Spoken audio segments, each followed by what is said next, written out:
Berbakti tegakkan kalimah ilahi, berjuang mengamalkan sunnah Nabi. Pedoman Al-Quran dan As-Sunnah, ikhlaskan mengharapkan madotilah. Persistri Persatuan Islam Istri, berjuang membela Al-Islam. Pendidik dan pembimbing putra putri, pembina dan tauladan para istri. Wahai persistri, tegarkanlah dirimu, hancurkan kemungkaran kebatilan. Mari tebarkan kasih sayang keadilan, islahkan hati kuatkan persatuan. Islahkan hati kuatkan persatuan.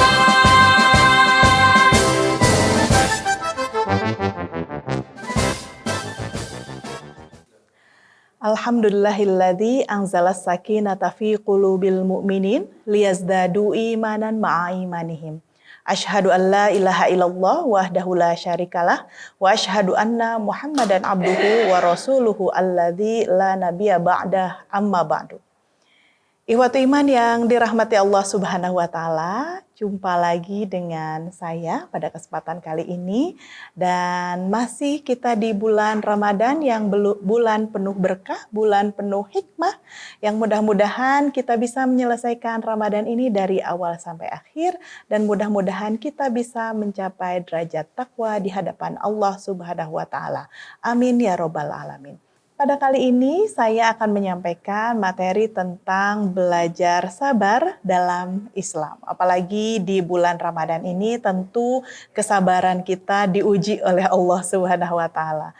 Belajar tidak hanya menahan lapar dari subuh sampai maghrib, tapi juga belajar menahan dari segala macam emosi, segala macam amarah begitu ya. Sehingga mudah-mudahan pada kesempatan kali ini karena kita belajar tentang sabar, kita bisa senantiasa diberikan kesabaran oleh Allah Subhanahu wa taala. Karena hanya dengan inayah Allah lah kita mudah-mudahan bisa terus dianugerahi sabar oleh Allah. Yang pertama adalah berlatih. Sabar itu harus dilatih. Jadi kalau tidak dilatih, tidak bisa mencapai derajat sabar. Begitu. Ini juga harus disampaikan pada anak-anak kita, latihlah sabar kepada anak-anak kita sejak mereka dini. Bukan berarti dikit-dikit udah sabarlah, enggak gitu juga begitu ya. Tapi yang pasti belajar sabar atau berlatih sabar itu harus terus-menerus dilakukan begitu. Jadi kita tidak akan mencapai derajat sabar jika kita tidak berlatih. Tentang berlatih sabar, Allah Subhanahu wa taala berfirman dalam Al-Qur'an surat Al-Baqarah ayat 153, A'udzubillahi minasyaitonirrajim, ya ayyuhalladzina amanusta'inu bis-sabri was-shalah innallaha ma'as-sabirin. Hai orang-orang yang beriman, mintalah pertolongan kepada Allah dengan sabar dan salat. Sesungguhnya Allah beserta orang-orang yang sabar. Jadi konsep dasar dari sabar adalah terus-menerus kita latih agar tertanam dalam diri kita bahwa oh iya, dalam kondisi tertentu, dalam kondisi yang misalnya kita sedang tidak baik-baik saja, mudah-mudahan Allah selalu melindungi kita dengan kesabaran. Ketika kita memiliki begitu banyak ujian dari Allah, maka kuncinya adalah sabar dan sholat. Ketika kita mendapatkan anugerah yang banyak luar biasa begitu dari Allah, itu juga sama. Sabar dan sholat. Karena bersabar itu bukan hanya tentang kita ada dalam kekurangan, tetapi ketika kita berlebihan dengan segala hal sehingga kita merasa bahwa kita menjadi orang-orang yang sombong, maka sabar adalah kuncinya. Nah, ketika sabar itu sudah kita sedemikian latihkan pada diri kita, mudah-mudahan kita bisa melatih sabar juga pada anak-anak kita. Bersabar ketika anak-anak kita menginginkan segala sesuatu, tidak semua hal bisa kita dapatkan, begitu ya. Nah, ini juga harus diajarkan pada anak-anak kita. Tidak setiap keinginan, tidak setiap harapan itu akan terwujud. Sehingga ketika ia sudah berlatih sabar, maka mudah-mudahan apapun keadaannya yang ia dapati, ia senantiasa bisa bersyukur kepada Allah dan ia tetap bersabar. Kemudian yang selanjutnya adalah perbanyak istighfar. Istighfar itu akan membawa kelapangan hati, kelapangan rezeki, dan juga kelapangan segala hal dari arah yang tidak disangka-sangka. Oleh karenanya tidak ada salahnya ketika kita mendapatkan sesuatu, perbanyaklah istighfar. Ketika kita mendapatkan informasi apapun, dahulukan istighfar. Karena sehingga kalau misalnya kita beristighfar terlebih dahulu, maka hati kita akan menjadi lapang. Kalau kita mendapatkan sesuatu musibah, kemudian kita tidak lupa terus-menerus beristighfar, maka hati kita akan menjadi lapang. Dari yang sempit menjadi lapang, dari yang sempit menjadi luas. Sehingga mudah-mudahan dengan memperbanyak istighfar, kita senantiasa ada dalam lindungan Allah Subhanahu wa Ta'ala. Kemudian yang ketiga adalah berdoa. Berdoa itu adalah hal yang selalu diinginkan oleh Allah Subhanahu wa Ta'ala. Ini ada dalam Al-Qur'an surat Al-Mu'minun ayat 60. A'udzubillahi minasyaitonirrajim. Ud'uni astajib lakum. Berdoalah kepadaku, niscaya aku perkenankan. Jadi Allah itu adalah maha segalanya, maha menyayangi, maha kasih dan sayang kepada setiap hamba-hambanya. Maka Allah senantiasa berfirman, ayo mintalah kepadaku, nanti niscaya aku akan perkenankan. Dan Allah itu selalu menepati janji-janjinya. Sehingga mudah-mudahan dengan kita banyak berdoa, kita banyak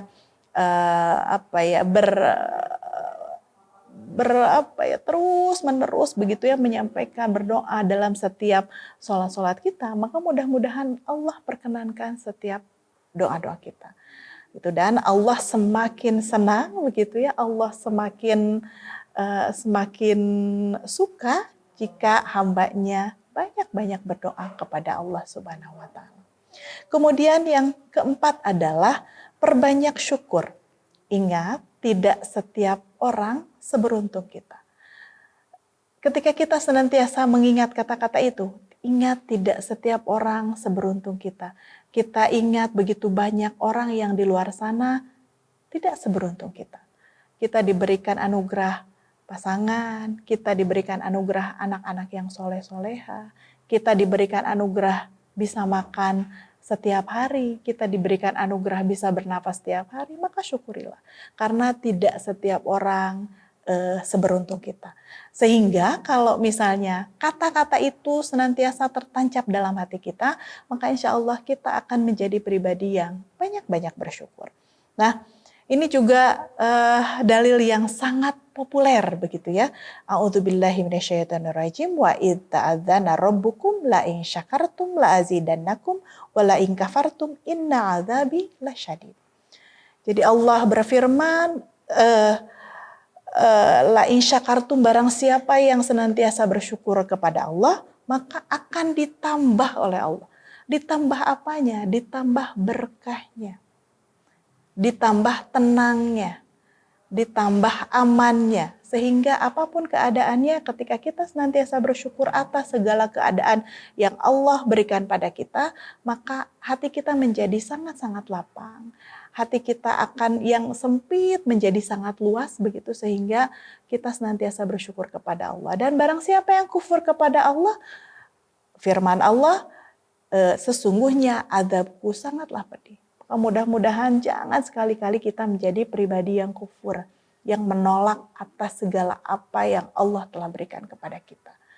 Kemudian selanjutnya, berzikir kepada Allah. Berzikir tidak semata mengucapkan kalimat-kalimat thayyibah yang keluar dari mulut-mulut kita.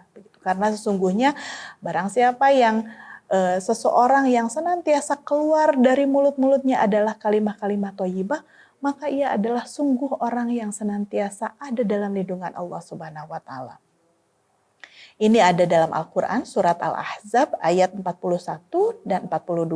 A'udzubillahi minasyaitonirrajim. Ya ayyuhalladzina amanu dzkurullaha dzikron katsira wasabbihuhu bukrata wa asila. Wahai orang-orang yang beriman, ingatlah kepada Allah dengan mengingat namanya sebanyak-banyaknya dan bertasbihlah kepadanya pada waktu pagi dan petang. Jadi ini disyariatkan. Mengucapkan kalimat-kalimat thayyibah dalam setiap gerak langkah kita adalah sebuah kemestian. Sehingga lidahnya begitu ya, lidahnya muslim, lidahnya muslimah itu setiap hari lidahnya basah karena mengingat Allah Subhanahu wa taala, karena berzikir kepada Allah Subhanahu wa taala.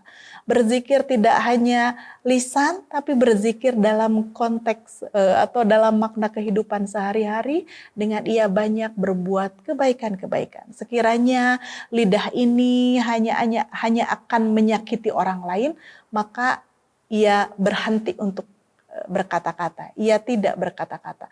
Sekiranya lisan ini hanya akan membuat orang lain patah hati, maka lisan ini berhenti untuk berkata-kata.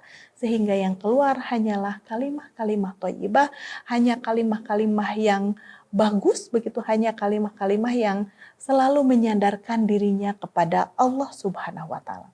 Jadi berlatih sabar tidak hanya semata-mata sabar, tidak hanya begitu, tapi dalam kehidupan sehari-hari ini harus dilakukan. Nah, kemudian yang keenam adalah positive thinking, husnudzon kepada Allah Subhanahu wa taala. Dengan maraknya berbagai macam informasi yang diterima oleh kita, kadang-kadang kita jadi suudzon gitu. Kadang-kadang kita jadi berburuk sangka, mau pada orang lain, mau pada ketetapan Allah. Nah, mudah-mudahan kita dijauhkan dengan pribadi seperti itu. Karena Allah sangat menginginkan, begitu, Allah sangat menyukai bagi orang-orang yang selalu husnuzon, selalu bersangka baik atas ketetapan Allah, apapun itu.